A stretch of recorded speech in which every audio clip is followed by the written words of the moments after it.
Sharif could take some fashion. Yeah, I don't know. Are my jeans tight enough for Sharif?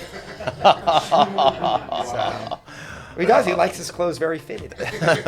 And, look, 2 Mannings is plenty. They don't need a third to go in and ruin the day, really. All right, ladies and gentlemen, our featured guest this week is one of the most entertaining personalities in sports and television. But here in New Orleans, he's still known as one of our own. From growing up in the Manning family to building a career in media, business, and hospitality, he's carved out a path that's uniquely his own with the humor and perspective people have really come to love. With us today, Cooper Manning. Good to see you, sir. Wow, thank you so much for How'd having you like me. that introduction? And you pronounced my name perfectly. It's like you were just rooted in Mississippi. We right have there. been practicing, sir. All right, you grew up with one of the most recognizable families in football, but before the national spotlight, you were just a kid growing up in New Orleans. What was that like? Well, it was always a little different when your dad is the quarterback of the Saints, and that was kind of the only show in town. So, and you kind of just, that was just part of our personality. We went to practice on Saturday, and we thought, Wes Chandler and Chuck Muncie were our good friends, And so, and he would come to the school in first grade, second grade, and play permanent quarterback at recess. So that was kind of a part of our deal. But we were just, both my parents were from Mississippi, and coming to New Orleans was a little bit of a culture shock. Things start quicker in New Orleans, and people don't care about some things they used to care about in Mississippi. So it was a little bit of an adjustment. But we had so many friends, and to this day, our best friends in the world are our friends that we lived around the block from and went to school with and grew up with and played Carrollton baseball with and travel, going to all those horrible places on the sun, on the weekend and rainouts and sitting with parents. Those were really the foundation for our relationships today. Yeah, well, people around the country and around New Orleans know the Manning name because of football, but New Orleanians know y'all as a New Orleans family first. What has the city meant to y'all? Well, I think, I think my parents came here at 22 and never left, and they've loved it ever since. Still live on St. Charles Avenue. They were married. They got married. They got married in the spring. Right in the excuse me. They got married right after the last semester of their senior year. Got married, and then I think a week later he got drafted. And he said getting drafted in the NFL back then was like, I think the draft is tomorrow. You might want to come down here and maybe make a phone call or two. He said he got drafted at 9:30. There was no big show or anything. Made a 10:30 class. So it was a whole different era. But it's been wonderful. Peyton still to this day says, I'm Peyton Manning from New Orleans. It's like that's important to us. And Eli, they love to come back here. So I've loved growing up here, raising children here, marrying a New Orleans girl, being a part of this this family that it is. There's a lot of pride when you say you're from New Orleans, because it's a special place and it's different than a lot of other places. You can be anywhere in the world and say you're from New Orleans, and someone's usually got a story. They got I was in New Orleans one time. It's a conversation that doesn't work. One time in New Orleans. That doesn't work for Sacramento. It's nothing against Sacramento, but I've never been there. But I'm not in a hurry to go. Yeah. You mentioned your parents. What are some of the things that they have passed down to you three guys that stayed with you to this very day? Well, my dad always told me that if you really want to disappoint me, don't get along with your brothers. That was important to him, to us to have a good relationship. And certainly, boys fight, and I think there's been decent documentation of my dad filming, me beating Peyton up as a, 6-year-old and a 4-year-old. But we have a great relationship, and I think that was important. And and to be kind to your mother. She's, I think we're all lucky that raising children now, I know I do it more than once a day, is to kind of draw on you're in a situation with your kids, what would your parents do? How would my mom handle this? How would dad handle that? What would be the right way to do it? What would I do to disappoint them? And so, not that you live in fear, but you kind of want to make them proud. And they did such an unbelievable job raising boys and putting us as the primary thing in their life. And now we feel like we've done a pretty good job of doing that same thing. It was important to us to be at every play and sporting event, and sometimes you didn't always want to do it, but it was the right thing to do. And dinners at home and those conversations, I think that goes a Yeah. long way. You've joked for years about being the other Manning. Your sense of humor, though, has really carried the day, and people deeply appreciate how you approach life, and that you've created, a persona. How did this come about? You're not would you call yourself a jokester or just I someone? would say fairly, a jester maybe. A jester. Yeah, I an like unpaid jester. The court jester. Yeah, and I think a lot of that probably I'm the oldest grandchild, so I was kind of the first one, and everybody, made a big deal of me. All the aunts, uncles, like crowd around and look at him, and and make me laugh. And my mom still's like that. Like, she has a cocktail party, and I come in, she's like, "All right, come on in, Cooper. Now tell everybody." I'm like, put me on stage, da da da da da da. So. Anyway, I've always been, and my dad probably brought us a lot of places growing up that we didn't belong, Yeah. Like I remember going, there's no other kids here. There's a banquet. Why am I on stage with a, cummerbund? And so we've just been comfortable with being around, I guess, in the spotlight a little bit, and also very comfortable making fun of ourselves. And I think that's what Peyton and Eli have done well to kind of transition out of football, is to be self-deprecating and to laugh at yourself and to take a joke. That's pretty neat. The name Cooper. My grandfather, my mom's father, is Cooper Williams, and he ran a country general store in Philadelphia, Mississippi, and that's who I'm named after. Wow. And my middle name is Archibald, and so it's Cooper Archibald Manning. And for some reason, my mother says it, and it has like 6 O's, Cooper, and so it's always funny. I get in this argument with folks all the time, like how to say my name. They're like, it's C-O-O, that's Coo, and I go, have you ever read a good book? I mean, you read a book. You read a chocolate chip cookie, I eat a cookie. So they go, oh, okay, and then they think about it, but it's for some reason phonetically challenging. And did they, as you grew up, did they shorten it to Coop? Yeah, Coop. always And Coop. Eli still can't say it. He just says Coop. So it works out fine. He probably does that on purpose. Well, he's right? hooked on phonics. So it's, Let's talk about your media career. It's taken on a life of its own.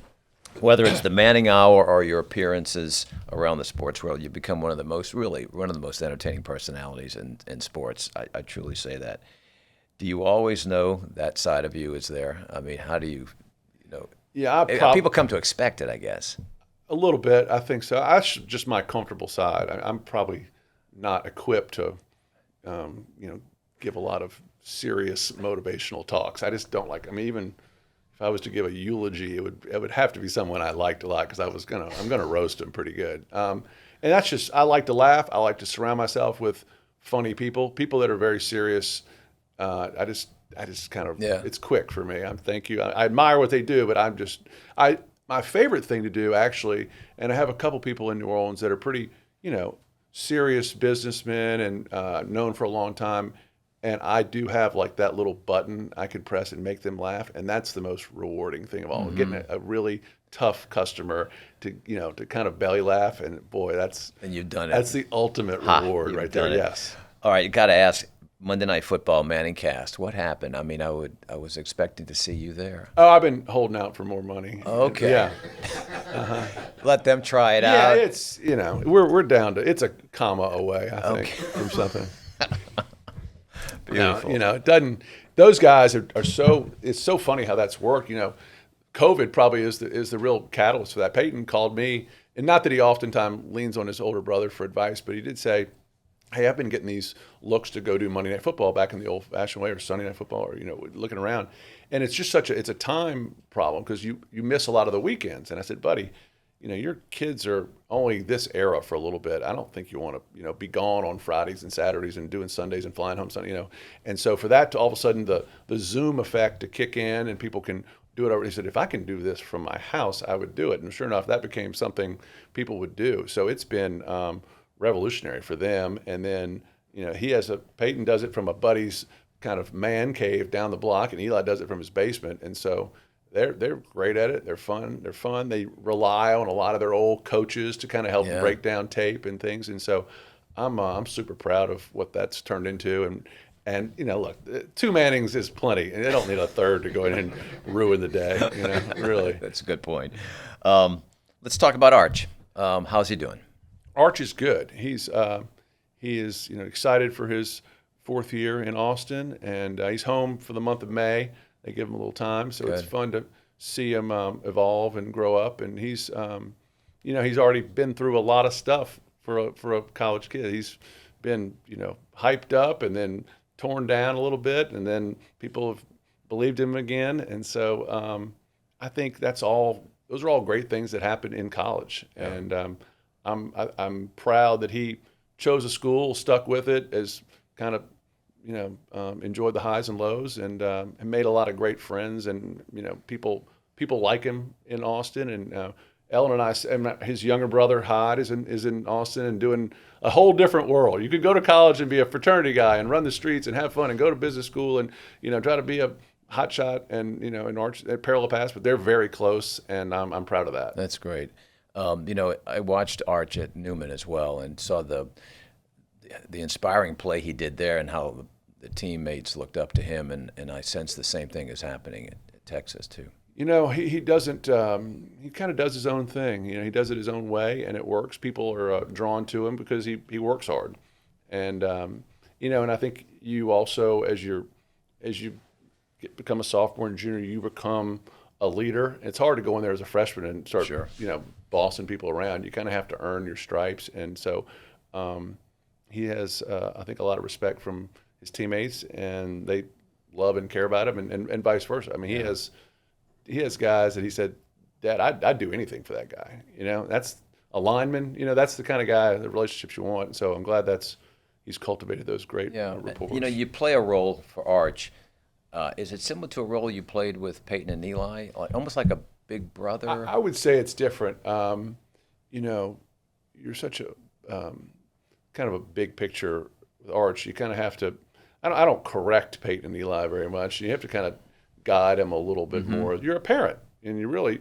I don't want to be his friend. I mean, I still always want to be a dad, Right. And so I think Ellen and I have enjoyed being a parent. We like sitting with all the other parents who are biting their fingernails and sweating out and going through the same thing together. You don't have people, bad mouthing when someone drops a pass or he throws a bad ball or someone misses a block. It's kind of quiet in the parent section. Everybody we're all going through it together. So we've enjoyed that, and they have great parents and a great support system. And it's been, University of Texas has been a really a blessing for my two boys. And us. Well, thank you for being a great dad. Well, it's if all this attention and hoopla was happening to Hyde, we'd be in deep trouble. I mean, he'd be wearing a cape to class or something. It could be really devastating. So it's happening to the right good guy. balance. Yeah, no. Arch has got a good outlook. All right, let's talk about your career. You've built a successful career outside of sports and television. I mean, you're working with AJ Capital. Tell us a little bit about that. Yes. As a matter of fact, the Ponce train right across the street is one of our assets. Yeah, it's Silver Whistle. Yeah, Silver Whistle's my exactly, latte. good Yeah. spot. It's been great. It's been fun. I was in the energy investment banking field for a long time, 16 years, and then just decided to make a pivot. And a friend of mine who's really smart and talented, and I've always kind of enjoyed the company of Ben Wepper, and he called me and he said, look, we're going to really kind of grow this thing up, grow this real estate firm. I want you to be a part of it. And I said, okay. And I said, well, I've never raised money in my life, and I also know nothing about real estate. And he's like, you're perfect. And I went, okay. So, that's kind of the attitude at AJ Capital. We hire athletes. So, one day you may be playing center field, the next day you got to make a building putt. a hotel. Right, yeah, exactly, building a hotel. So it's been fun. I've been there 10 years, and have really met a lot of great people and surrounded ourselves with really smart people and done some exciting different projects that all over the world. And whether it's hotels next to the great golf courses in Scotland and Northern Ireland, or creating graduate hotel around college campuses, or doing a big mixed-use deal in Nashville, Tennessee. Everything. It's been fun. Every day is a little bit different, and it's been a great compliment to have a side in media, and then to be a businessman. I've always liked to do business, and then kind of have my fun media on the side. And it's been a great mix, and they've let me kind of give me a big leash to do both. And you've maintained the family. I mean, that's important for you to get together with your kids and Ellen and have time for that, because as busy as you are, how do you balance all this? 100%. I probably could have done a lot of other things had I not made it a priority to go to every volleyball game and be there for coaching Little League baseball and going to, travel stuff. It's just, I love that. That was more important to me than, I never was going to look back and go, boy, I should have worked harder. People do look back and say I should have spent more time with my kids. And I don't have that sort of regret. I did it. We did it. Ellen and I did it the right way, we thought, and did it our best. And, they're all off and running, and we're sitting back going, okay, it never ends, but we were proud of our effort. Yeah. And I wouldn't regret any of those Sunday night drives home from, nowhere, Alabama, trying to get, and they have school the next morning, and teaching May Manning, how to love the Rolling Stones. Those are quality times for a 10-year-old girl and a dad in a truck driving home at midnight after a tough semifinal loss in a volleyball tournament. Well, those are precious moments for me. Yeah, and I sense, again, because you follow in the footsteps of your parents, both of your brothers, and you have that same sense that it's about the family. It's about raising the kids. I mean, they went off and did sports. You left playing sports and did something which balances out the family in a very strong way. Peyton and Eli the same way.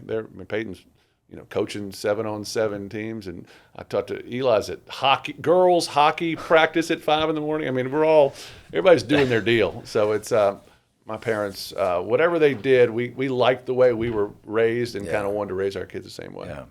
The Manning Family Children's Hospital. Really excited about that. Big Mark. project, that iconic hospital in Uptown New Orleans. It's been a little over a year now since it rolled out.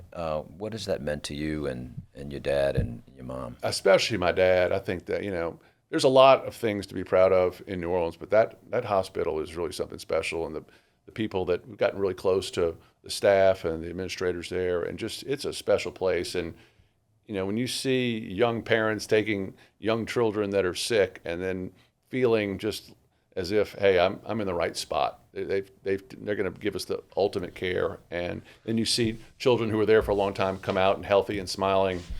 There's nothing better. So just to be a part of that in any way, shape, and form is we're lucky, and we're thrilled about this partnership. It's beautiful. If you had to kind of define the legacy of the Manning family right now, could you pinpoint anything in particular? There's so much in my mind. I just think we kind of kept it simple and we're just kind of normal folks who I didn't try to draw any more attention to ourselves than we needed. And just, I don't know. I think we like I don't know. My dad's probably, maybe I'm 52. I'm not old enough to have the legacy. Archie's probably better at, making sense of that. But I think just to keep being good guys. Yeah, and keep giving back. Y'all keep giving back. Very give back generous. People have been good to us. Well, it would be silly not to return the favor. All right, I'm going to put you in a position of a date. Let's go back to January 24th, 2010. The Colts beat the Jets in the AFC Championship. And Peyton's headed to his second Super Bowl. Family certainly has watched. If they're not at the game, they're watching it on TV, and the Saints are going to come on later that day to play Minnesota for the championship. It's got to be, the emotions have got to be unbelievable, right? Yeah. So can you put yourself into that on that day, that Sunday, and tell me what you're thinking? Well, I don't want to play the Saints. It's funny how your loyalty growing up is tested. All of a sudden, when you have family start to play for opponents. Right. Peyton and I would have a cab pick us up at 11:30 in high school, and we'd never miss kickoff at Superdome. You could get there in 30 minutes, just go in late. We went to every game. We knew all the people. We sat around. It was great. My dad would do the radio. We meet him downstairs, and we go home. We were Saints fans. I'd watch 4th Down and 4, Henderson, Haas, the whole. We're Saints fans. And so all of a sudden he's a Colt. So now I'm a Colts fan. And then Eli's a Giant. I'm a Giants fan. Then you got them playing together. Then you got the Saints. You love them, but all of a sudden they're an opponent. So it's terrible. I didn't like that at all. I didn't like having to play them in the Super Bowl. I was proud of my hometown team, but at the same time, they beat my brother. All that is, those are wounds that in Peyton will never heal. You never forget. You hate losing more than you like. You remember the losses much more than the wins. So I was thrilled for, the Mardi Gras came right after the Super Bowl win. It was an unbelievable time in New Orleans. Proud of my city, proud of my Saints, but still feeling terrible for my brother. Yeah, I bet. It's tough all around, I'm sure, but it had to happen to somebody. It's Saints took it, and I think everybody in New Orleans really kind of felt bad as well because that was our hometown guy playing for the Colts. And kind of prior to that, when Peyton got to the Colts, the Saints were struggling. So the Colts kind of became, they became they were on TV here because there was so much interest. They would show the local game here. The market, went hot. And then the Saints, Sean came in, Drew came in and turned this thing around, which was remarkable and fun. And I was glad to be a part of that. And they're still good friends today. But, there's a lot of teams I don't like. And I have a feeling if we're lucky, there's going to be someone, you never know who could land where. And all of a sudden, I'm dripped out in Falcons gear, or Broncos. But I'm saying, you never know what's coming. That's right. And so it is what it is. And we're all pulling for the Longhorns these days, too. Right? It's nice. People do. I think that was kind of an interesting choice because around, New Orleans, there are teams that you definitely dislike. Texas was a little bit neutral in that. No one really has a problem with Texas yet because they're so brand new. So everybody was. Well, they said certainly he's going to play for Ole Miss. That's where his dad played. Right, or he's going to play for Tennessee because his uncle. Right. Peyton did his own thing. I'm glad Archie did his own thing. That's cool. I'll look at Archie Manning, Drew Brees, two great athletes coming out of the Saints. Is there a relationship right now with Archie and Drew? What kind of relationship would they have? I think they just have a text relationship like my dad does. My dad texts people who do nice things and good things. So just kind of. That's got to must mean a lot to Drew to have that as Drew, well. Yeah, Drew's he's been great for the city, and he's a good guy. I'm glad he's back on TV. Yeah. All right, you ready for my questionnaire? The Let's official New Orleans questionnaire. Oh, New Orleans lightning round. Lightning round. Now, Lightning round. This is where the grades go south. Okay. Well. Okay. I was a C student. Well, let's see if we can get you an Let's A see if here. we can remain so. Let's go.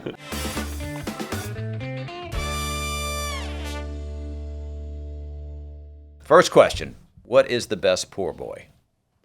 I'm a Don Malisi's fried shrimp po' boy dressed. Okay. All day. You have an opportunity to see one New Orleans musical artist, dead or alive, in concert. Who would it be, and where would you see them? Oh, I would see. Dead or alive. I would see Fats Domino at Tipitina's. Okay. On a Saturday night. Nice. Yeah. Ellen by your side? And Ellen's father, Dr. Charlie, loves Fats Domino. At Christmas, we always listen to Fats Domino Christmas music. Beautiful. And yeah. What is your favorite New Orleans smell? Oh, probably. That's a good one. As sick and twisted as this might be, I think it's that, like the next day, a Saturday morning in the French Quarter when they're cleaning up. It's so distinct. It's not good, but it sure does. You sure know where you are. Is there a worse smell? Oh yeah, there's a worse one. Probably Fat Harry's about the same time. Excellent. Mardi Gras or Jazz Fest? Mardi Gras. What is your Saints Mount Rushmore look like? Who's on your Saints Mount Rushmore? Oh, Saint Mount Rushmore would be. That's good. Okay. Well, I have to pick, the old man, number 8 up there, and that's Archie Manning, people. Yes. I mean, Morton Anderson, okay. Of course. Ricky Jackson. All right. Those 3 automatic, and then. I know Drew probably deserves a spot there, but I'm trying to think if there was I grew up in that different era. But I think he probably outpaces anybody. There are a lot of great names can add that faces. I love. Yeah, I love. I'm that. Again, I said Wes Chandler and Chuck Muncie and Henry Childs and Pat Swilling and Vaughn Johnson and Sam Mills and hey. Cam Jordan deserves a little accolade. And what a great guy he is. Yes, he is. He is good company. It's a huge mountain. It can be many faces. We're chiseling more faces. That's a high grade problem. There are a lot of places that have a hard time getting to 4. So we're glad to have. All right. Chicken or seafood gumbo? Oh, seafood. Okay. I like both. I eat gumbo 5 times a week. But if you had to choose at a restaurant, you're going to go seafood? Probably so. All right. What is your favorite New Orleans movie or TV series? Favorite Or movie? What are some options here? That's a good favorite movie in New Orleans. Well, they always do New Orleans kind of wrong in the movies. That accent is always off, and they keep saying, remember, they keep saying, Was it "Le bon temps roulé." I'm like, kill it. Is there something I'm missing that's a good one? Well, the shows that have been shot here, like Oh, yeah. NCIS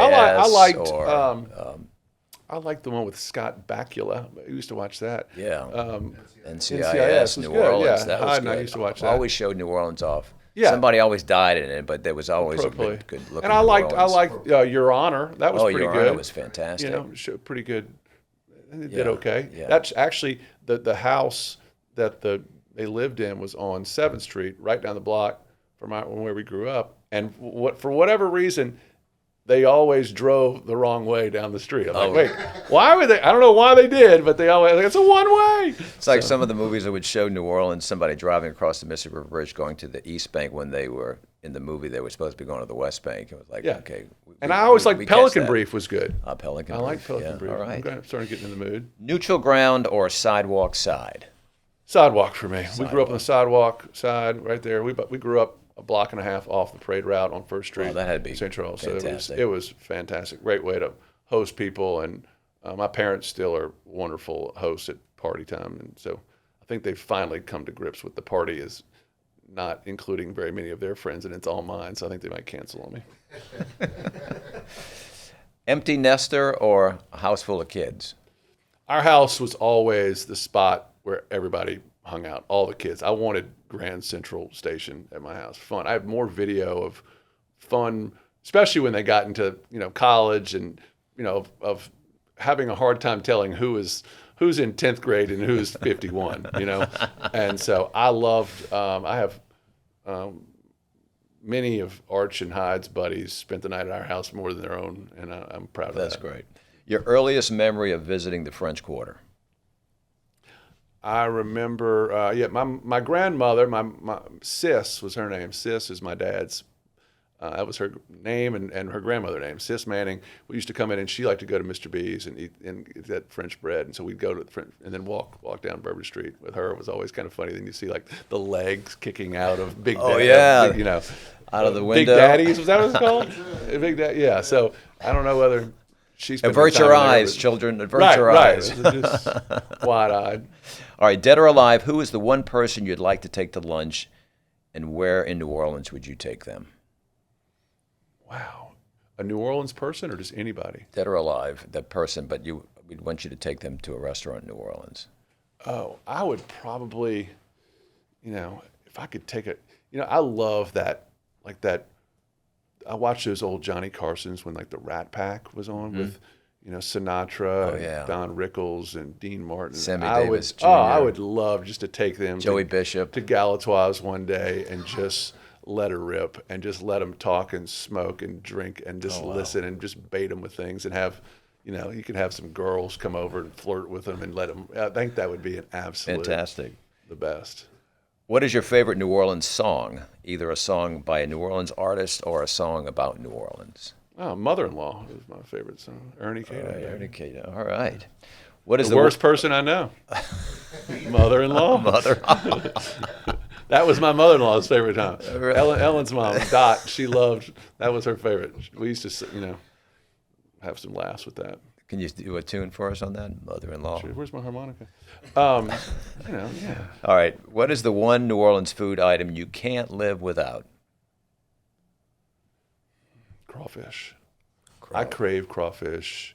I will go to my worst enemy's crawfish party. If I hate you and you're having a crawfish party, I will muscle through, be nice, be kind, eat, and then quickly exit. And then leave. I love... Without a thank you. I'm out of if someone invites you to any sort of... we were somewhere the other day, and I was just commenting. Donald Link was sitting across the street. We were at the galley. Ellen and I eating crawfish on Saturday, and we were asking if they were good, and he's kind of saying, well, I like this crawfish. We're going to have a crawfish boil. And he goes, we're going to have one like in 3 weeks. And I was like, really? What time? And we went at the Fly, and they were amazing, and it was awesome. And so I just that is my weakness in life. I think if I could enter some sort of competitive eating contest, I think we need to set that up. Like for speed too. I think we need to set that I'm pretty up. good at getting through them. Archie is too. A Bud Light and 10 pounds of crawfish for Archie Manning is a damn good day. That's yeah. All right. Final question. In 5 words or less, tell us why you love New Orleans. Can I have commas between them? Yes, you can have commas. Oh, okay.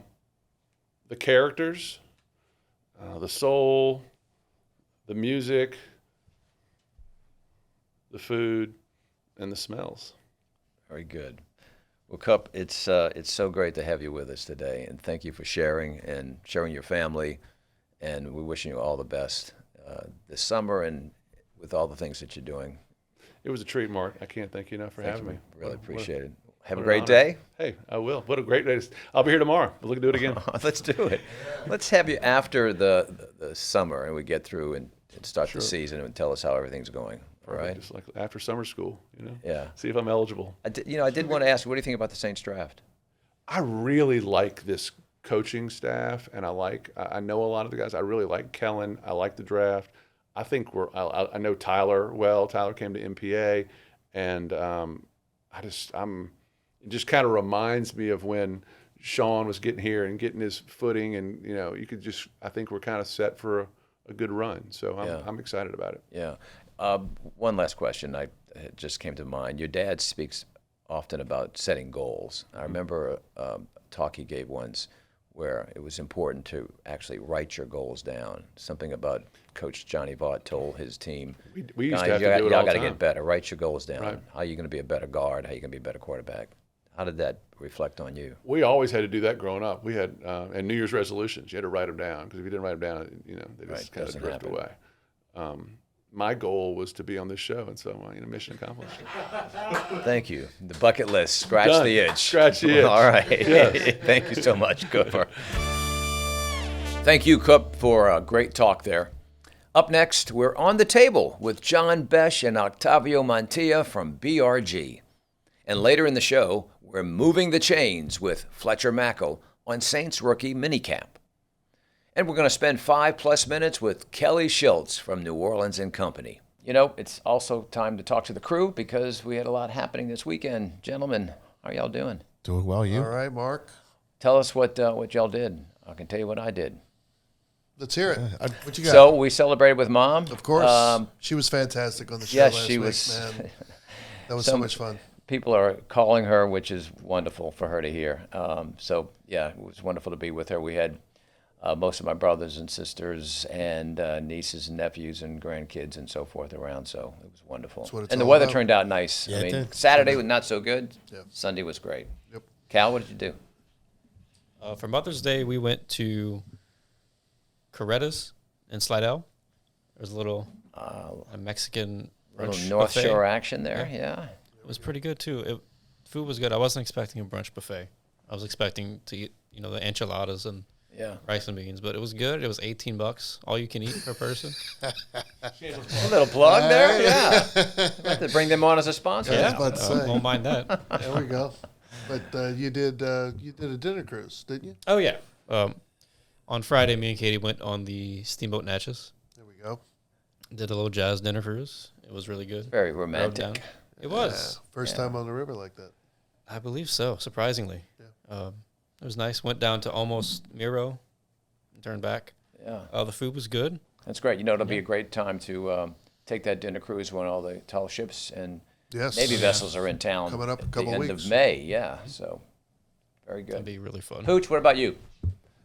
I spent Mother's Day with loved ones and enjoying right across the street of the Pontrina Hotel, the Hot Tin. Had some nice mocktails. Everyone else had Sure, some nice Coop Manning cocktails. appreciated that. He did, maybe next time he can count me, but jeez. But it was a great time, great establishment, and it was just the weather was actually absolutely perfect yesterday, and it was just not a cloud in the sky. You could see the whole city. It was absolutely gorgeous, and Yeah. loved ones are always a great time to spend at New Orleans with them. That's nice. Good to celebrate. What about you, Glenn? Just some work on Saturday. Avoided the rain. And then You've got a big opening coming up, right? got a big opening next Saturday. So, but yeah, Blue Bayou. I was working onboarding some new employees and first jobs, a lot of first jobs, which was fun. That's great. Yeah. Love to do it. So Well, it's great. You know, you're having an economic impact. You're Yep. hiring up for the season, and we wish you well. Thank you. Now, you realize, this is our first year having bought it. You realize how much of a civic asset the park is and what it means to the community and the region. It stretches far and wide for years, and so it's a responsibility. We take it serious, and so we're looking forward to it. Good. So it's gonna be fun. We wish you sunny skies and cool water. Absolutely. Thank you. Aren't season passes on sale? Aren't there day tickets on The sale? shameless plugs. Yes, everything's on sale. SoakandFun.com. How's that? There you go. SoakandFun.com, guys. You know what you're doing for this summer. Very good. There you go. Thank Thanks, y'all. Mark. Well, y'all have a great week ahead too, and we've got a great show ahead as well.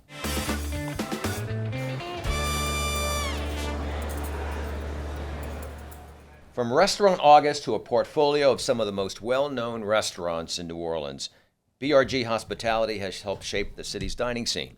Now, they're expanding with 2 new concepts. We're going to talk about that and so much more. Joining us to talk about all of it, On the Table, sponsored by Blue Runner Foods, Chef John Besh and Octavio Mantilla. Great to see you guys. It's great to see you. Thanks for having us. It's so good and a beautiful day here in New Orleans, right? I want to ask the first question here, and it really helps us sort of set the foundation. Let's start at the beginning. Take us back to Restaurant August. Did y'all have a sense that then that it would grow into something as big as it's grown into? Not in my wildest dreams. I wanted to open a restaurant. I wanted to open a beautiful restaurant in this great town of New Orleans, and Octavio, him being the maitre d' and I was the cook, and we could have never dreamt of what life would bring us, and just feel so honored. And now we're celebrating our 25th anniversary in August, so That is amazing. It's really special. Location. How did y'all come to that location? I mean, you can't beat the corner. Well, actually, that building burned down. It used to be Pastore's restaurant back in the olden. Which was one of your first It was my first job. Oh, I was a wow. busboy there. Happens that the building burned down. Pastore's went out of business, and then August Duke Robin bought the building and built it back up and put a restaurant. That's why it's named August, because it was built by August Duke Robin, and that was how it came about. And a couple of years in, he decided he did not want to be in the restaurant business. And so I was fortunate to be his chef at the time, and then got Octavio to leave Caesars and come join our team, and That's great. the rest is history. That's good. I think a lot of people would deeply appreciate that. They dine so wonderfully there, but to have that background, I think, makes the meal taste even better. That's wonderful. So over the years, you've built a portfolio of restaurants that really become staples in New Orleans. We can go down the list, but we talk about Luke, Domenica, and beyond. What's been it like to build sort of a great presence in the city? I mean, again, you're starting at August, but did you dream that as well? I think each restaurant should really just been a love story for the city. Yeah. And the second restaurant being Luke. My first date with Jennifer was at Cobb's restaurant down the street, and I really missed that style and that ode to the German heritage of New Orleans, and so I wanted Luke to really bring back that kind of soul of Cobb's, and so and then we can just go down the list. Growing up, idolizing and working for the Gendusa family, and wanted to bring like a real kind of like Northern Italian style of restaurant at Domenica to the Roosevelt Hotel. And so each restaurant really has its own, it's just been a passion project of ours. Yeah, like you were alluding to, they have their own personality. I know people who will go to no other restaurant but Luke, if that's their go-to. Well, especially before a Saints game. That's right. But Domenica has made it such a great mark, not only for for locals, but also you get a number of the visitors that come through the Roosevelt. And Dominica has a big story with John because John did his apprenticeship in Germany, south of Germany, and he will go on Sundays to Italy to eat and have a good meal with German coin. He could buy a lot in Italy, so that's why Dominica is called Dominica. It means Sunday. We used to say on Sundays we're Italian. So we'd take the few Deutschmarks that we had and go trade them in for a lira, and we were like rich. We could afford to dine in a fancy restaurant. Y'all bring a dynamic to the relationship, business, creativity. How do y'all manage that throughout the day and throughout the operation? Business, creativity. That's it. I didn't mean to point business that way, but yeah, he's a businessman. What is that like? I mean, no, it's really been true partners. So fortunate for me. I'd like to say for both of us that we have this great dynamic, and that we're able to. He supports me my creativity, and then I also bring a little color into his life and the flair. It's I've known Octavio. It's to been have an some awesome relationship, and that's so much I think fun. a good partnership. You'll each have your strengths, and you bring it to the table, right? We're half kind of like old married couple and half brothers. And so. Well, the restaurant scene, not only in New Orleans but throughout the region, it evolves all the time. How do you stay current and fresh with your concepts, and yet still maintain, the basic tenets of how you created from the very beginning? I mean, what goes into that? People, I think, just hiring and retaining great human beings that have a buy-in, that love what we do and what we stand for, and that's been the most uplifting. And at times the most challenging, just to make sure that we have the right people around us at all times, and that we're investing in them, and to see them achieve their goals, I think is really just so enjoyable. Yes. Yeah, and you're giving people opportunities that maybe would have been available to them. I mean, I'm thinking about the new chef at Delacroix. I mean, Wiley's wonderful. awesome. Chef Wiley has just made such a great mark in just the few months that y'all have been open. That's been such a passion project of just bringing that kind of fish camp. Truly, that bringing the fishing camp and hunting camp culture to visitors and locals alike, and it's just been amazing. Well, it's so interesting too, because this is really the first time that I can remember. I remember Bella Luna was on the river, but it was further down on the second floor. But here you're right on the river. I mean, Spanish Plaza, you cannot beat the location. The river's underneath us. And make a hole you're through right the on. dining You're room. on the dock. The water's running through it. You're on the dock, right? Yeah. And that atmosphere that you've created, like you said, the fish camp, and the interior work that was done. Who did the interior? Well, funny enough, Octavio's eldest daughter has studied set design in New York and been a set designer on Broadway, and came back home to New Orleans to have and raise a family, and so I quickly put her to work on this, and that she gets it. She understood what that feeling was, and she had like her childhood of growing up within her grandparents' camps and fishing, and that, and it's really permeated itself. That idea of rustic Louisiana cooking and architecture and style has kind of permeated its way throughout. From the drink menu to the menu, and Wiley Lewis, Chef Wiley's really, she embodies it also, and so we just had a home run. Yeah, and as you look around the walls, the things that y'all have decorated the restaurant, everything's got a story. Oh yeah, That's amazing.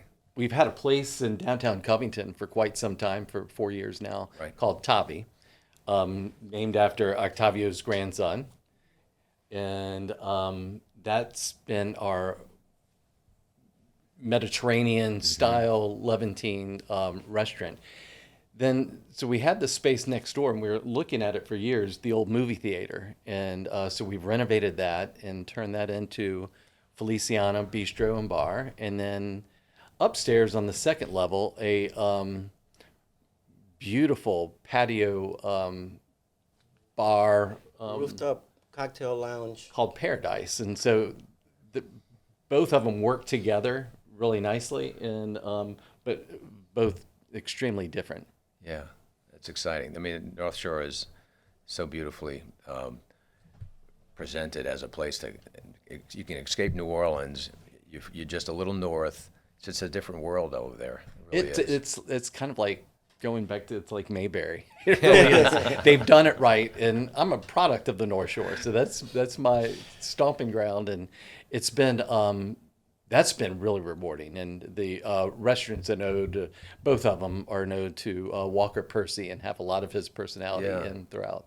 So Tavi, though, being 4 years now into it, what was the initial reason to go to Covington? I mean, was it someplace that you grew up going to on a regular basis, or? Oh, absolutely. And then I think Octavio also has a great relationship with Covington. He and Charlotte will go and spend weekends at the Southern Hotel and frequent all the beautiful restaurants over there. And there's a real sense of community there that, and a lot of New Orleanians that have summered over there and live over there part time, and so it's really it's been a home away from home. Yeah, visit NorthShore.com is one of our sponsors, and we love to talk about the opportunities that you can do over there as much as possible. Now, I'm going to ask you a question that's probably the most difficult question. It's like asking who's your favorite child. But do you have a favorite place to hang out of all your restaurants? I think, I don't know. Depends on the day, perhaps? I think that each one of them have their own personalities, and I find myself, I've lived at Delacroix for the past 6 months, and right now I'm actually just, I'm all in on Feliciana at the moment. So Octavio would have a better take. Yeah, I think it's kind of hard. Yeah, you better be careful. Who's your favorite child? That's right. Who's doing the best today? I know being bad. I think, but I do have to say I have just a tiny. I love them all. A tiny. I love August. Yeah. It's our first restaurant. It's amazing, and my wife loves it, so we go there often. Mm-hmm.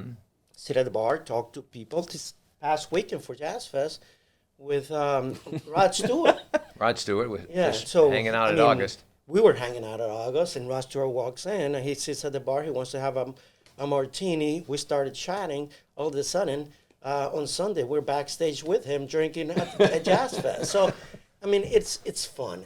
August is awesome, and but they're all great. They're all great. I love Dominica. I love Willa. I like Luke a lot. Luke is like awesome. A lot of locals. Delacroix looking at the river, so it's kind of hard, but just this bit, August. So you're telling me if we hang out at the bar at August, we might see a celebrity? You will see somebody. Well, you'll meet some characters. Yeah, you will meet some characters. What's next on the BRG landscape? Right now, we're just I'm trying saying to... nothing. I think we're at a fun stage right now, and the city's just been on fire, and this has been the best spring that I can remember. And so I think every restaurant that we have, just it's a process, and we're going to spend this next year just really focusing on what we have and perfecting what we can. Yeah. And like you asked earlier, what do you do to keep like a 25-year-old restaurant on the front? We're going to spend some time this summer doing a lot of renovations at August, because it's 25 years old. Now we're going to keep pushing. And then, so we got to spend a lot of time and attention to the existing restaurants. Luke is almost...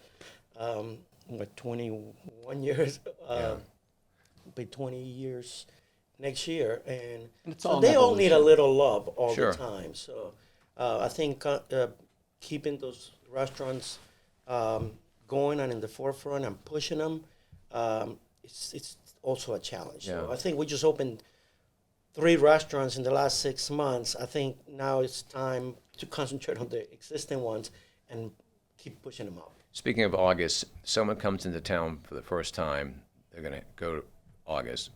What is the entree that they should get for their first visit? Because they'll be back.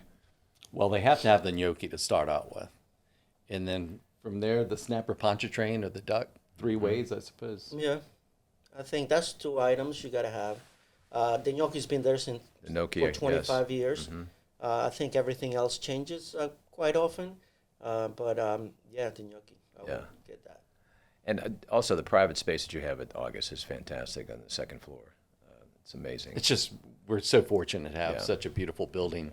And consistent service personnel. I mean, your, Oh, your yeah. crew is the best. We've had, that's where we've been, I think, the most blessed of just not having a lot of turnover. And so we've kept our team for years and years. And actually, August has helped with the growth because that's where a lot of our team have started from, and then they go to the next restaurant, and that's how it's kind of like a little farm of our little incubator for incubators for creating talent. professionals. Yeah. Well, it's fantastic, and we are so looking forward to being with you all on the riverfront on May 31st for the seafood cook-off. It's going to be a lot of fun.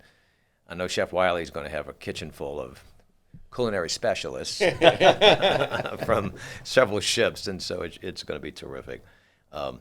Listen, y'all have classics. You've got the new restaurants. You're covering the landscape here, and we deeply appreciate what you're doing for the culinary experience that people have here.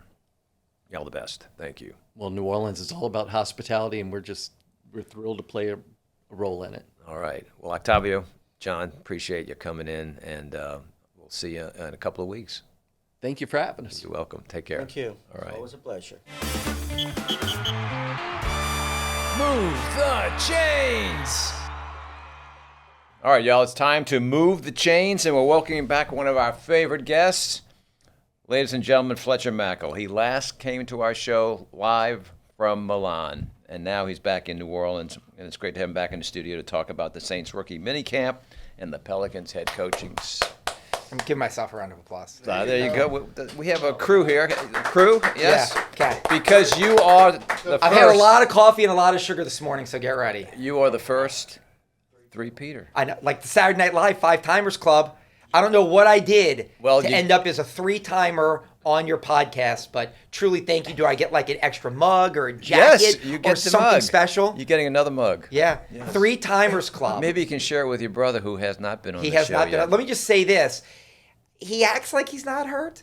You may want to just give him a ring. Should we? I'll give you his cell. He can come talk about politics and all the crazy stuff coming up this fall. Okay. You know? All right. Let's Yeah. get him on. Yeah. You can. I mean, look, here's the thing. tell him our agents will call his agents. Okay, because I mean, look, I can be happy and fun, and we can laugh and joke, and we're gonna talk Saints and Pelicans. We can talk about Cooper Manning.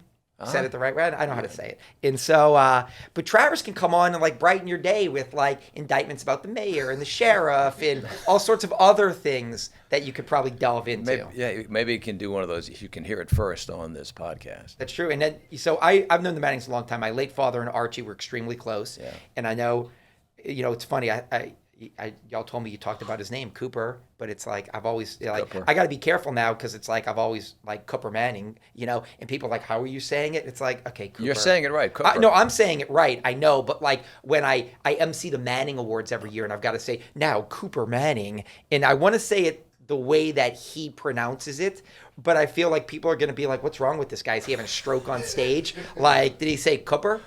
Like, what is he saying? But I think that's a good get for you. The two families of New Orleans, of the Mannings and the Romigs. I mean, that's some royalty in New Orleans right there. Listen, we enjoy having the Mannings on, and he talked about the entire family. As you know, it's a legendary family. Yeah. So I'm wasting all my time. As are the I'm wasting Mackels. all my time talking about the Mannings. No. So, Listen, although I will say this real quick about Cooper Manning, because we're the same age and we grew up around each other. He was so much cooler than my brother and I. And every girl that I may have had a crush on in high school, Cooper dated. So there you go. Some more lore about Cooper Manning. Thank you very much. Okay. We'll add that to the storyline. Well, your work as sports director, you covered the weekend.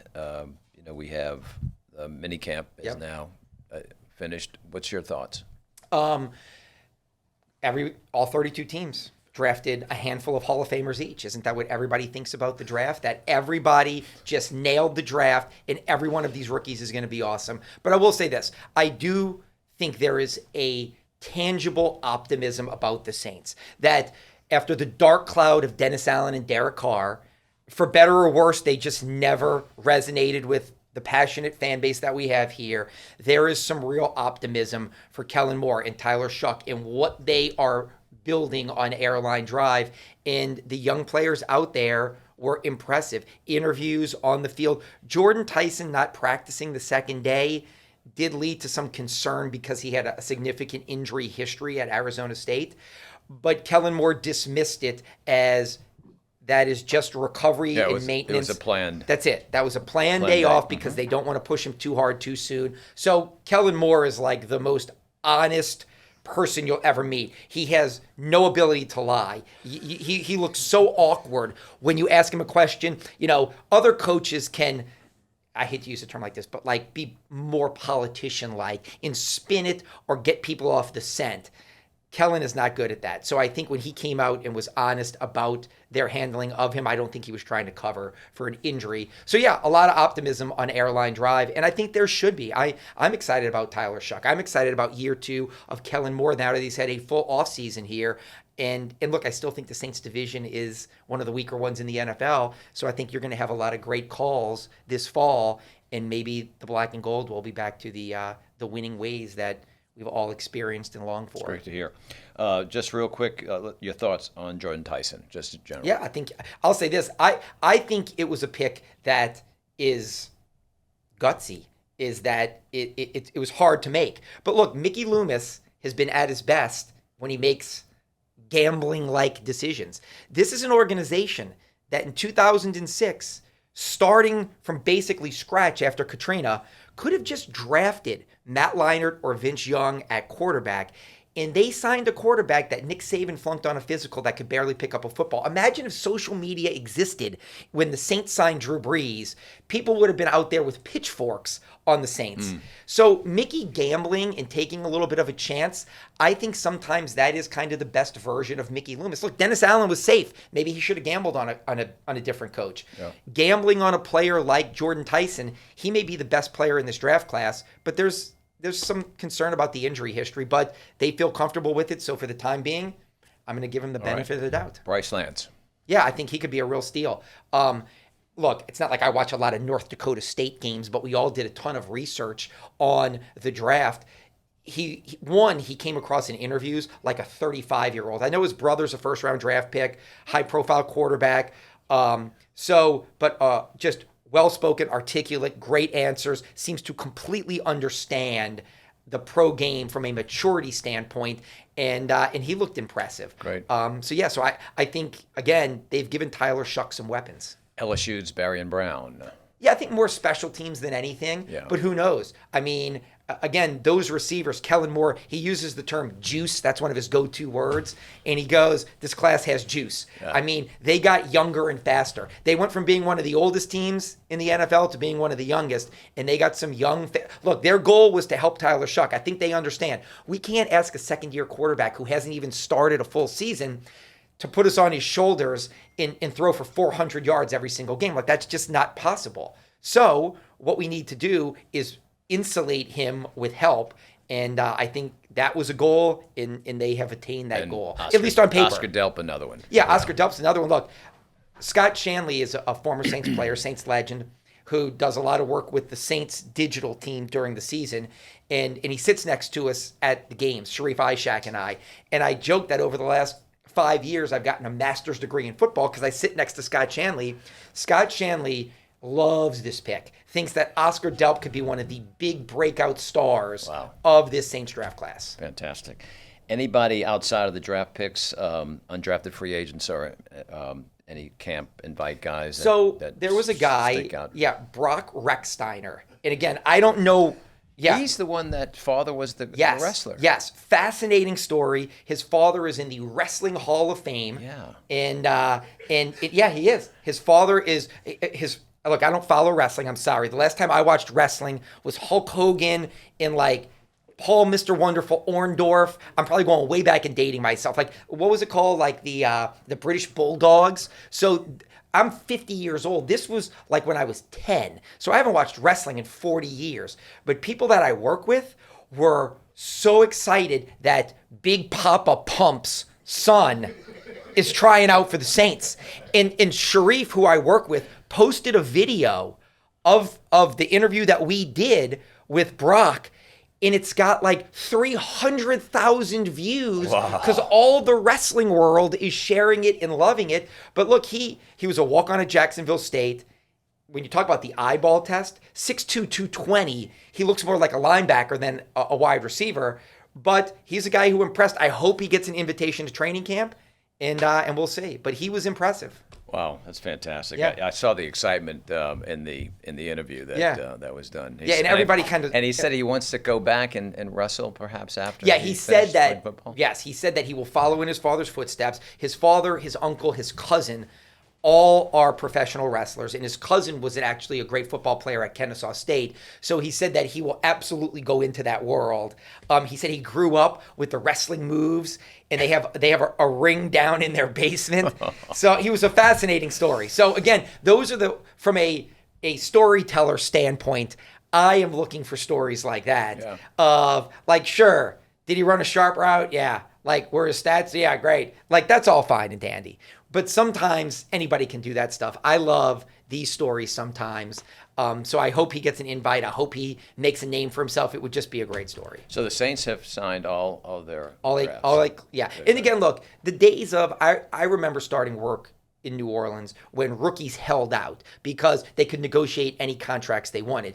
And I always felt like veteran players didn't like that because you're giving these young guys these mega contracts. They haven't done anything. So the NFL, I guess 10 or 15 years ago, I think it was the lockout of 11, they changed it where the rookies are all slotted now. It's like the NBA, that there's a rookie salary scale. So really, it's a done deal at this point. Like some guys may hold out because they want to get a little bit more than the guy in front of them or behind them. But for the most part now, this is an easy process getting your draft class signed. That's great. Now, with Pete Werner contract, they they restructured his deal. That. Yeah, not a pay cut, just a restructure, which has been standard operating procedure for the Saints, although they have done less of it in recent years. And I do think that is, Mickey Loomis kind of changing his philosophy a little bit.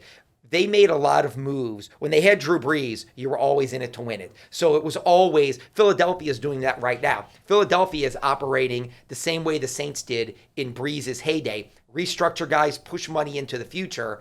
The Saints did it during Brees, and the Saints kept doing it with Carr, feeling they were close, and those decisions weren't great. But really, in the last few off seasons, the Saints haven't gotten into these heavy, crazy kind of restructures that you go, man, oh man, they're going to be handcuffed with that salary for years and years to come. Yeah.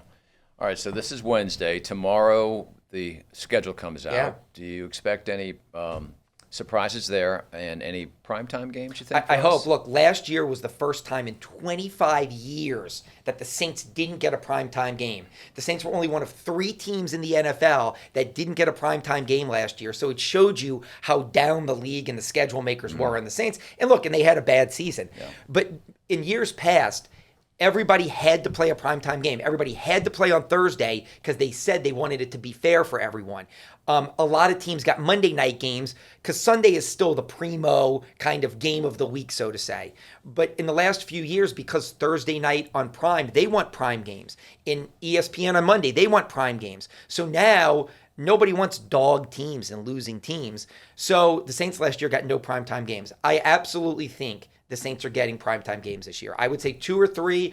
I still don't know if they've climbed back to the top of the mountain to get Sunday night, because Sunday night is still prime real estate. But I absolutely think they're getting one Thursday, one Monday, and they may get a third game in there as well. And they also play some good teams. They play Green Bay, that's a big national following. They play the Steelers. I assume Rodgers is coming back. That's a big national following. They play Chicago, who I think is going to be a darling for the schedule makers, put them on primetime a lot. The Giants in New York could be another one of those teams that they put in primetime a lot. Saints play them. So I could see the Saints getting 2 or 3 primetime games, but they will not get shut out. Yeah. NFL is moving a lot of games to across the pond. Yeah. We do expect to be playing in Paris, correct? Yeah, 100%. I mean, they are. You're excited about that? I am. And what does that mean for your fashion? Oh, I mean, look, I got my fancy loafers on here. So I saw these. Because the last time you went to Paris, Yeah. your luggage didn't show up. You have a good memory. I went to Paris for the Olympics. I follow you. Well, thank you. I went to Paris for the Olympics. Got to spend 23 days there covering the Paris Games, like a amazing professional, once in a lifetime experience. Tough gig. Yeah, and my luggage did not show up for 5 days. So Monoprix is the Target of Paris. It's literally Target of, like, it's just called Monoprix. Target, it's me. Yeah. So, but I kept calling it Monoprix, and they're like, Monoprix, idiot, Monoprix. Say it the right way. I'm like, okay, sorry. So I had to go buy a whole wardrobe because my luggage, that was when the CrowdStrike deal hit Delta. Delta's the official airline of the Olympics. Kristen Nuss, she's an Olympian. She had to drive to Houston to fly to Paris just to get there. I made it on time, but my luggage did not. But it's going to be an amazing experience. It's truly one of the greatest cities in the world. I think that the fans that come are going to have a once-in-a-lifetime experience. I really think this is so smart by the Saints and the NFL. The fact that they haven't been to Paris yet. Look, I love the games in London, and I know they're expanding globally, but going to Paris to me is amazing. And I'll say this, I can wear these shoes. So I got these because I saw people in Milan wearing them. I don't know if I'm cool enough to pull them off, but when I was in Milan covering the Winter Olympics, Tom Yamas, went to Loyola, he's the big nightly news anchor, managing editor, huge national news guy. Right. His wife's from New Orleans. I saw him rocking the loafers with the jeans, and I thought, well, you know what? Like, imitation is the greatest form of flattery, so I'm going to buy myself some loafers in Milan and try to pull this off when I get home. Sharif could take some fashion. Yeah, I don't know. Are my jeans tight enough for Sharif? He does. He likes his clothes very fitted. I don't know what to do with that. All right, let's switch to Pels. Okay. Head coaching search. What's going on there? Yeah, I think they're going to have a coach very, very soon. I think they're going to be introducing a coach either Friday this week or Monday. I think that it's down to 5 guys, but I really don't know which one I would say is the front runner. I think Jamal Mosley, the Orlando Magic head coach who just got fired from the Magic. He won in Orlando. He just didn't win enough. But when he started in Orlando, they were at rock bottom. He took them to 3 straight playoff appearances. They were a dark horse championship contender this year. So the good is he started at the bottom and turned those young players into something good. The bad is they never won a playoff series. Star players are pointing fingers at him. And then I think there's an assistant coach, Steve Hetzel, who's the great unknown. He's the Nets assistant coach. Joe Dumars had him as a young assistant when Joe was with the Pistons. Yeah, going way back. So he could say, I knew something about this guy 15 years ago that was special. I've watched him, and now I'm ready to give him the biggest job of his life. I think some of the other guys have moved to the background. James Borrego, I love. I just think he's probably the fallback candidate. He's like the Darren Rizzi. Darren Rizzi was probably only going to get the Saints job if everybody pulled out. I think Borrego is probably the fallback. I think they're having a tough time reconciling some of Rajon Rondo's off the court issues that he's had in recent years, and I don't need to get into it. People can Google it, but I do think when you hire somebody in a leadership position, their history comes into the forefront. Sure. In the Saints, the Pelicans are going to have to worry about how that is handled and perceived, and does that become a bigger story than the hire? Not to say he's off the table, but I think they still have to get a level of comfort that they're not there with. And then Darvin Ham is a guy who's been connected to Joe Dumars since he played with him in Detroit. Well, played for him when he was an executive. So it'll be one of those 5. But if I were betting, I would go Hetzel and Mosley is 1-2. Okay. Now that the draft is set, does Atlanta picking at number 8 help out the fact that, last year's trade? Yeah, so I'll say this. The Pelicans traded last year. They traded their pick this year to get Derek Queen last year. And I think they were probably, in this prayer mode if they're like spiritual people, thinking, please don't win the lottery, because that would have just drawn so much scorn and ridicule from the national media. And there are all kinds of questionable trades in the NBA. Luka got traded to the Lakers is probably the worst deal in NBA history. But Joe Dumars trading an unprotected pick when he could have told the Hawks, we're putting a top 3 protection on it just in case we win the lottery. If they'd have won the lottery, it would have been an absolute unmitigated disaster that they would have just been kicked and tarred and feathered for weeks. The fact that the pick landed at 8, whoever goes 8, Derek Queen may be better than that player. So there's a huge sigh of relief. Wipe the sweat off your brow for the Pelicans, because now it doesn't matter. It's over. They didn't win the lottery, and they can breathe easy. Okay, very good. Thanks for that analysis. On your last visit to the show, we realized we made a big mistake. We let you go without getting a Fletcher Mackel hot take trade. Oh, yeah, I got one. I got on one. your X account, a Zion trade. Oh, yeah, I've got one. Yeah. What's it? So it's just so simple. Zion to the Brooklyn Nets from Michael Porter Jr. That you need like shooting around Derek Queen.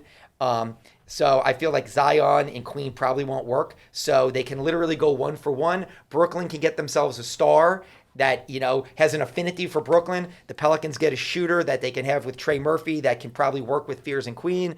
And both teams walk away. They both take risk. They both can have rewards. So that's it. Zion for Michael Porter Jr. And maybe Brooklyn throws in something to incentivize it, because I do think Zion is probably still the better player. Like maybe a future draft pick or a young player, but that's my deal. Thanks. I love fake NBA mock trades. Take us through the Saints' schedule now between now and August preseason. What happens now? So up next is the off-season training when they can get on the field. That starts the last week of May. It'll be the veterans and the young players, and there'll be 3 weeks of that. Really 3 weeks, but 3 days a week. It's Tuesday, Wednesday, Thursday when they can get on the field and do workouts. Then they'll have a mandatory mini camp the second week of June, and then they'll be off until they're starting training camp July 23rd, 24th. It's like a Tuesday, Wednesday, or a Wednesday, Thursday, and that'll be the first day of practice. So that's basically it. Guys can work out at the facility, which they are right now. They post a lot on their social media accounts about it. But yeah, it'll be off-season training with the rookies and the veterans. Then it'll be mandatory minicamp, and then a big break for about 5 weeks, and then jump right into to training camp. And then Drew Brees will be going into the Hall of Fame. Yeah. And then we'll be starting preseason, and then we'll hopefully have a Saints season that creates some memories and not, some disdain. Well, first time you were on the show, we talked about the enthusiasm that we find in the city now with Tyler at quarterback. Yeah. And now we've been through the draft. You're sensing that. You're feeling like we're moving in the right direction. Yeah, I feel like everything is positive, and it's not a fake positivity. Like I think in recent years, look, I understand why they hired Dennis Allen. He's part of this. He's one of us. He's one. He deserves this. That's a fair argument. Why they signed Derek Carr. He needed to get out of a dysfunctional organization. He's the next Drew Brees. When we put him in our culture with some consistent stability, he's going to elevate. I get it. I understand why they did it. But it just felt forced, saying Dennis is great. Derek is great. People didn't find that organically. It was people telling you, he's great. See it. Or just wait. And it never broke the right way for them. I feel like Tyler Shuck. There's people that I work with that loved Spencer Rattler that didn't want to see Tyler Shuck. And now they are Tyler Shuck people. Organically, I think he has won people over, be it how he has handled himself in the community, investing here, saying the right things, and his play on the field, even if you don't know football, you go, man, oh man, that was a good throw. Or that was a good run. Oh boy, they got down the field pretty quick. So I think we have a very well-educated football fan base here. I think they saw him play. And look, I don't want to celebrate him as if he's going to be the next MVP. I hope he's the next MVP and he's, the next Josh Allen. But I do think there's some real optimism, and there's some real optimism for Kellen Moore. And there's some real optimism for this team that isn't fake, where it's like, we're saying it, but do we really mean it? I think people really mean it and believe it. Good.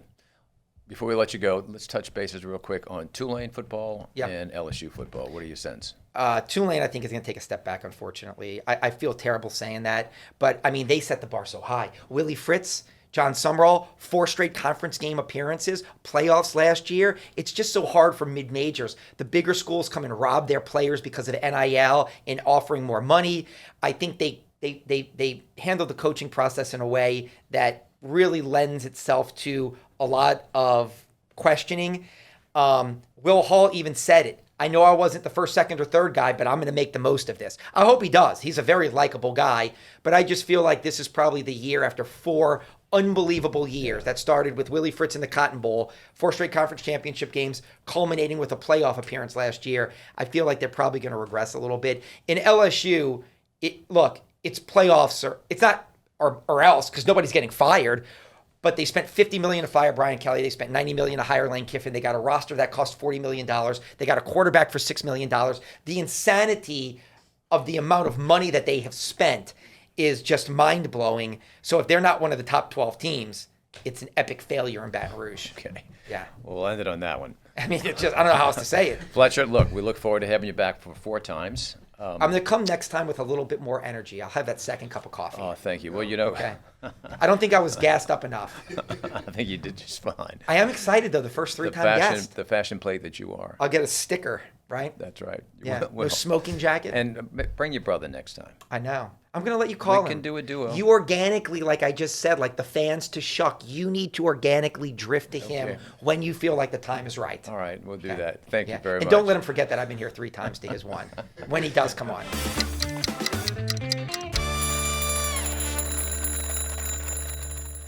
Hey, y'all, we've got a very special guest in the house. In fact, this is actually her house, 2020 St. Charles Avenue.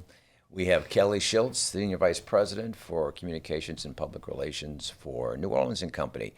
Instrumental in the promotion of our city and someone who I've had the pleasure of working with for many years. Kelly, welcome to the show. Thank you for having me. It's great to see you. You too. You always have a bright smile, and when people see you being interviewed, they know everything is okay. Well, I hope so. We try and be optimistic as much as we can. You are very optimistic. Speaking of optimistic, we've just been through some major festivals in New Orleans, but it doesn't stop there. What does the summer and fall look like for New Orleans tourism? Well, hopefully we're going to see a continuation of the momentum that we've seen so far in 2026. If you think about it, we started with an all-state Sugar Bowl that was sold out. Great for the city. Very large, successful, safe Mardi Gras season. We've had new events like Rockin' 1000, Hondo Rodeo, Savannah Bananas. Many, many big medical conventions have been in town. Very successful French Quarter Fest and Jazz Fest. And now moving into the summer, which, we have Sail 250 will be a great way to kick off the summer to celebrate America's 250th birthday. I know you're very, very involved as the leader of that project for us. We'll have World's 50 Best here, some of the best chefs in the world and judges for that competition. Yeah, let's talk about that particular event. That's relatively new.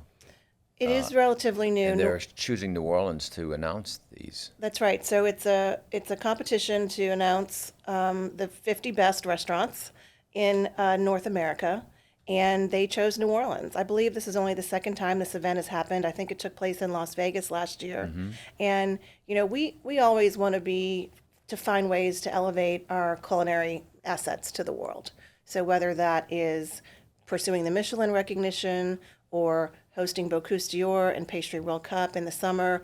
50 Best is another part of that strategy. So the award ceremony will be here in New Orleans, and all of these top chefs and judges for this competition will be here for the award ceremony. So it's a great way to showcase New Orleans. They also bring a number of media with them. So I was about to say, really you're strong have media coverage. Global media coverage on this. That's right. We're hosting about 27 journalists that week who will be in town to, of course, attend the award ceremony, but also, we hope, get out and experience New Orleans restaurants and interact with our chef community. Yeah, you imagine with that many chefs in town, there'll be a lot of good food in town. That's right. as well as our right. own good food. Yeah. Back up just for a moment. New Orleans is always trying to even out the attraction assets, and we have sporting events, as you mentioned, Savannah Bananas recently. Zurich Classic, also a very good That's event. right. I forgot to mention Zurich Classic. It was a huge part of the spring. And then coming up this summer, we have another big sporting event with the X Games. Oh, So that's this right. will be the inaugural X Games at the end of July. So this will be, skateboarding and motorbike and like a lot of adventure action sports. I had a chance to meet some of the athletes, and there's a young lady who's 13 years old who's a world skateboarding champion. And she will be here. So we're doing what we typically do during the summer with the culinary restaurant promotion, museum month, trying to encourage locals to get out and really be a tourist in their hometown. Of course, we have the Essence Festival, which is always a highlight over the July 4th weekend. It does slow down a little bit during the summertime, so we're trying to do everything we can to drive that business. And into the fall, we've got some pretty major medical conventions. We've hosted American College of Cardiology, American Academy of Orthopedic Surgeons. We've got the Hematology Association coming in the fall. So we're doing a lot of conventions, but this year sort of is the year of the big medical convention. Great. Now, see, y'all recently announced the numbers for tourism for last year, which, comparably speaking, second largest amount of visitation to New Orleans in history. That's right. So 2025 was kind of a tough year in many ways. And so to get those final numbers and see 19.46 million visitors, which was a 2% increase over the 2024 numbers. And the last time we saw that 19 million mark was 2024. Before that, it was pre-COVID in 2019. So that was really good to see that we're at that 19 million mark. Of course, we want to get it to be higher. We want people to come in, spend money through all of our neighborhoods, and we're happy with those numbers. Great. Looks like we've got a good year ahead. Now, you've been involved in promotion of New Orleans for many years, but what was your first step into that career? Because you've done so well with it. But what got you involved in this? Well, I was born and raised in St. Bernard Parish, in Chalmette. And Similar to our president, CEO of New Walt Orleans Leger, and Company, that's Walt right. Leger from We have the Arabi. St. Bernard Parish delegation here. That's right. St. Bernard in the house. That's right. I know, you're Arabi. I grew up in Chalmette. Walt is also from Arabi. So I went to LSU, and then I went to Dallas and started my career at Edelman, which is a global PR firm. And that is where I really figured out my love for the travel industry. I started working with lots of clients and lots of industries, and really figured out that I love promoting, the travel industry, meetings, conventions, destinations, resorts, hotel brands. And that's where I sort of, figured out that this is what I wanted to do. I was in Dallas, didn't really think I would come back home to New Orleans for a career. And then Katrina happened, and I had an opportunity to come back home for this job, actually. Right. And many people thought I was crazy to do that. But, my family, of course, lost their home. My childhood home, like so many others, was completely destroyed. And I thought, I don't know how to build a house, but if there's a need to do promotion, which I do know how to do for the tourism industry, and that's our most important economic driver for the city, that I would do it. So I came back home in 2006 to work for then New Orleans Convention and Visitors Bureau. Right, run by Stephen Perry at the time. It was run by he Stephen promoted Perry. you into that position. Yes. And you and several other people put together a wonderful campaign to remind people that New Orleans' soul was waterproof, as That's I right. remember one ad. That's right. And your sister Mary Beth was right there with me. She and I started together on the same day in April of 2006. Wow. And she had been working here in New Orleans. I had been working in Dallas, and we both were coming in to join the team, and we hit it off. And fortunately, still get to work with her today. Yeah. And yes, it was. There was no model. There was no case study. There was no one we can call and say, when your study was 80% underwater, how did you rebuild a $10 billion tourism industry that employs 80,000 people and is responsible for 40% of the city's operating budget, when the whole world was seeing nothing but death and destruction and terrible images on television all over the world? And so we had to slowly figure out how to respectfully and appropriately invite people back to New Orleans and remind them that the neighborhoods like mine, where I grew up, were destroyed. but the heart of the city was still intact. And we were, at a certain point, able to welcome back visitors, and that we needed those tourist dollars to come back into the community so that we could recover. And there was a very interesting way that you put together what became known as voluntourism. Talk to us about that. So, Katrina is one of those things where you see the best of humanity, I think. You see a lot of bad things, but you also see the best in people. And people wanted to come and help. They wanted to come to New Orleans and help. So we saw church groups, student groups, groups of friends just coming here and saying, what can we do? Can we help someone gut their home? Can we perhaps clean out a library or a church or school? Can we help rebuild a park? And so it became known as voluntourism, and it's still happening today. We still connect groups with community service opportunities, but back then it was particularly meaningful. And of course, we appreciated these visitors for coming in to help rebuild the city. They also were bringing their tourist dollars and tax revenues They into knew they the were going to city. get a good plate of red beans and rice that's right, while they which we worked with Habitat for Humanity or That's whatever. right. Yeah. They would stay at a nice hotel and eat red beans and rice, and then go out to the some work gumbo. sites. And Fuel for the soul. so, yeah, that volunteerism was very important. We saw it in some corporations like Merritt's, and Christine Duffy were one of the first groups to come in, help rebuild City Park. So it gave them meaning, and they felt good about helping rebuild this great American city. And then it helped us as well, and we appreciated it so much. Yeah.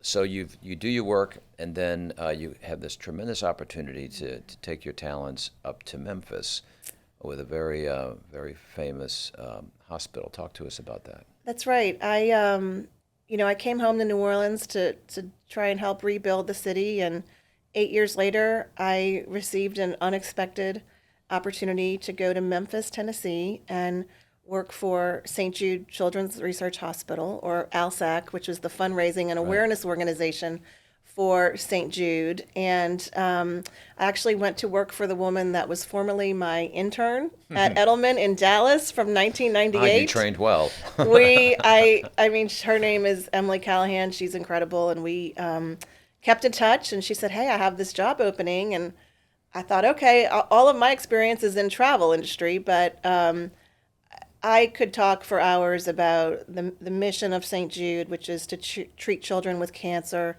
and other life-threatening illnesses. They do it without charging the family any money. The funds are completely covered by donors. It was life-changing to be around that mission and to be part of helping raise the funds and the awareness to operate the hospital. You think you're having a bad day, and then you meet a 5-year-old kid that's a cancer survivor. It definitely puts things into perspective. Yeah, I bet. And I love Memphis. People were like, why are you going to Memphis? And Memphis is a great town. It reminded me of New Orleans in many ways. And there are great people and great food and great culture there too. So That's great. Well, thank you for your work there, for sure. Thank you.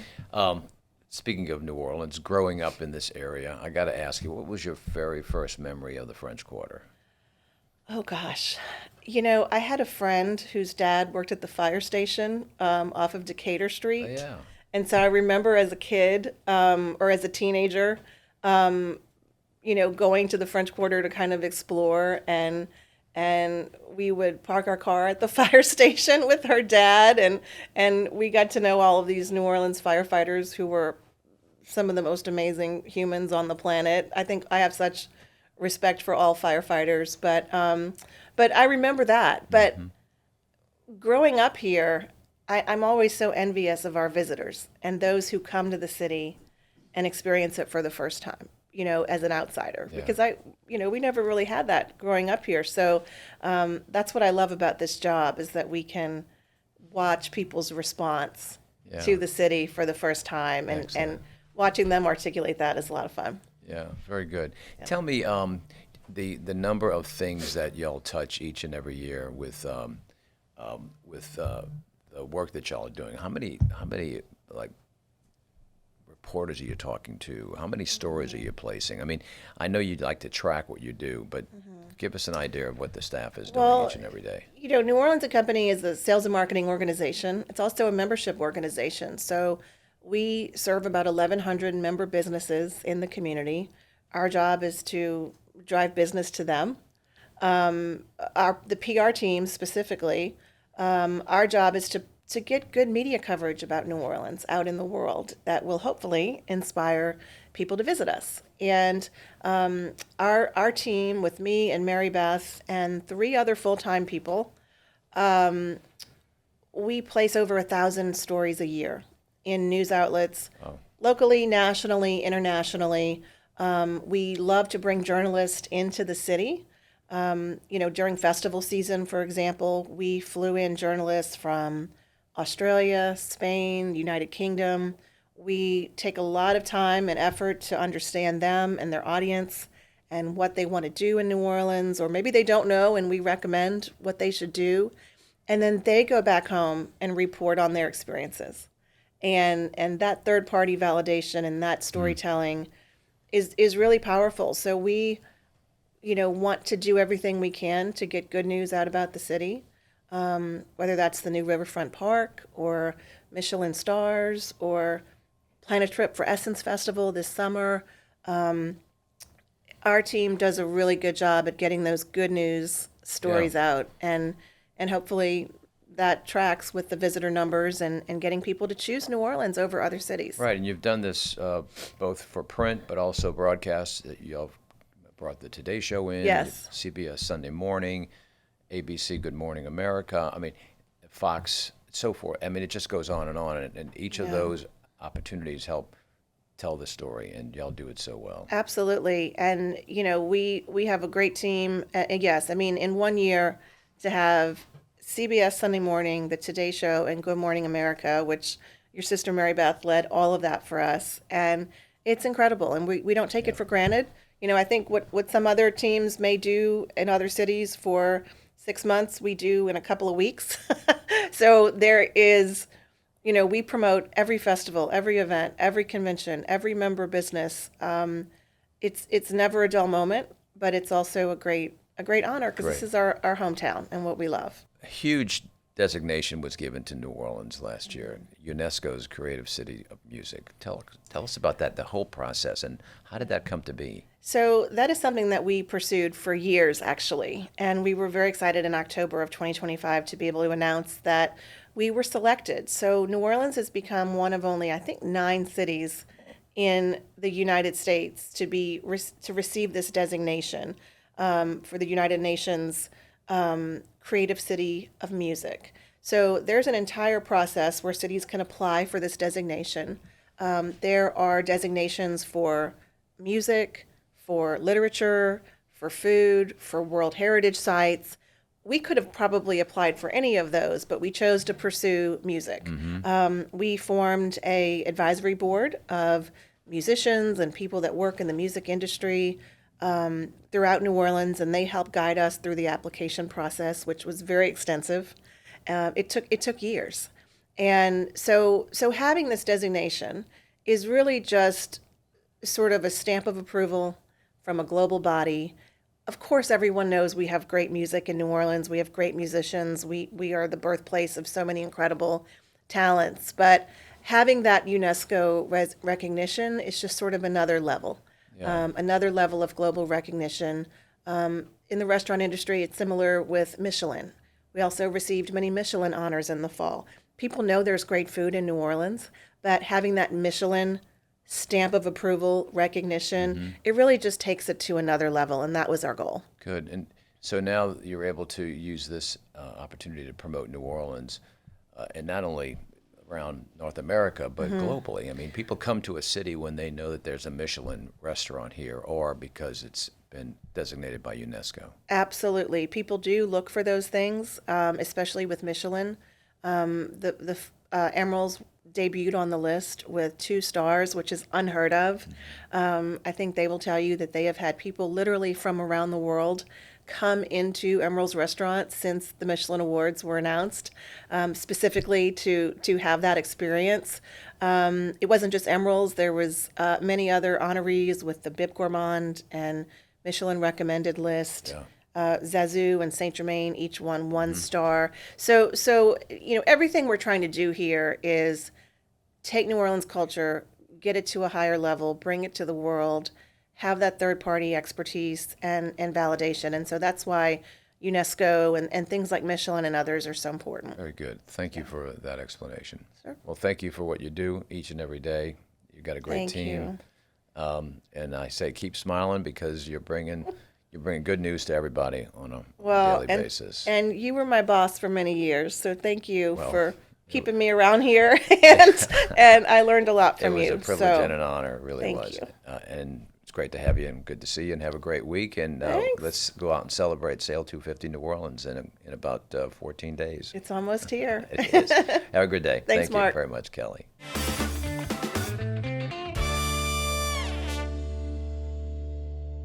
All right, for This Week in New Orleans, as usual, let's go to April Dupree. April, what's happening? Thanks so much, Mark. Here's where to eat, drink, and play this week in New Orleans. Foodies and Keith Lee fans, your moment has arrived. Keith Lee's inaugural Family Day hits the Lakefront Festival grounds this Saturday, bringing food, music, and a full-on community celebration built around spotlighting small businesses and local favorites. The Food Village lineup is stacked. We're talking Murrow's, Free Thai, Addis, Brooklyn Dumpling Shop, Jamaican Jerk House, Orleans Brothers, Trill Burgers, and a whole lot more. If you've got a sweet tooth, there's absolutely edible cakes, cookies by Freddie, JL Patisserie, The Puttery, and Sweet Things NOLA. There's even a full vegan corner curated by Tabitha Brown herself with spots like Itel Garden, Miki Bowls, and Nana's Kitchen. And this isn't just a food fest. Cav on Stage is hosting, Kurt Franklin and Manny Fresh are on the performance lineup, and there's a family obstacle course where you can actually compete against the Lee family. Equal parts fun and humbling. We're officially halfway to Halloween, and in a place like New Orleans, it's never too early to start leaning into the spooky stuff. If you're looking for cocktails with a side of paranormal activity, Tales of the Macabre at the Mortuary in Mid-City is the move. Part haunted house, part theatrical experience, part cocktail tasting. This event guides you through 4 dark legends inspired by New Orleans folklore, each paired with its own custom drink experience. And after the show, you can stay for the Erie Adventurers Club, a 1930s-style haunted cabaret filled with strange characters, live entertainment, and even more cocktails. If you'd rather take your spirits to the streets, Haunted History Tours is always a can't-miss experience. Their haunted pub crawl takes you through some of the most infamous bars and haunted buildings in the French Quarter with stories of ghosts, murderers, voodoo, and all sorts of New Orleans scandals along the way. The Noka Foundation's Art and Soul Gala takes place this Saturday, celebrating one of the most important arts institutions in the city. Noka has helped shape artists like John Baptiste, Trombone Shorty, Harry Connick Jr., and Wynton Marsalis, so this event is always a big night for the creative community. Expect live performances, food, music, and a room full of some of the city's most talented creators. Over at the Sanger Theater, the Book of Mormon runs May 12th through the 17th. It's quick-witted, over-the-top, and still one of the most talked-about musicals of the last decade.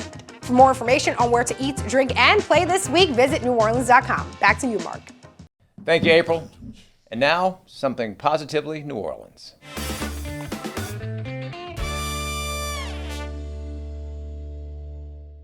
When you talk about New Orleans families who have made a lasting impact on and off the field, you cannot overlook the Manning family. Archie and Olivia Manning have built something far greater than a football legacy. They built a foundation rooted in humility, faith, service, and a deep love for community.